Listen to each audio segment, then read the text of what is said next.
Là, un par un, tous les Français vont finir par climatiser leur... Comme aux États-Unis, je crois, 90% Alors, des maisons sont climatisées. on est en train de tendre vers ce phénomène.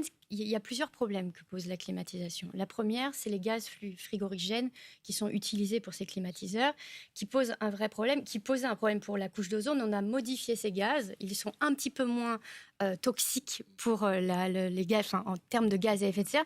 Mais malgré tout, on est sur des gaz fluorés qui sont bien plus à effet de serre que le CO2 lui-même. Et alors, ce qui est assez intéressant, c'est que les dernières innovations en matière de climatiseurs, ce sont justement des climatiseurs à CO2. Pour vous dire encore le travail qu'on a à faire pour réussir à trouver des systèmes qui atteignent un peu moins, justement, qui permettent non seulement cette adaptation et cette atténuation.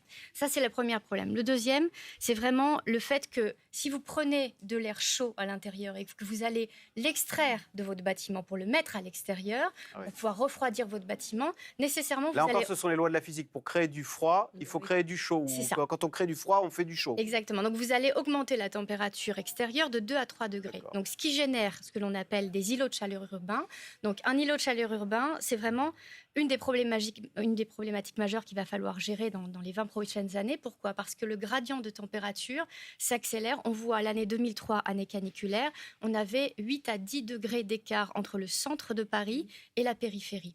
Donc, et beaucoup la majeure partie des habitants de la planète habitent justement dans des mégalopoles et dans des centres-villes qui créent ces îlots de chaleur urbains. Donc vous voyez, il y a cette question d'innovation, cette question, deuxièmement, d'accélération du phénomène, et une troisième question qui est une question de justice sociale. Pourquoi ? Parce que ceux qui n'ont pas les moyens de climatiser avec justement des systèmes de climat, parce que ces systèmes aussi atteignent leurs limites. On voit bien dans les hôpitaux, j'étais encore hier en réunion, où la climatisation ne fonctionnait plus.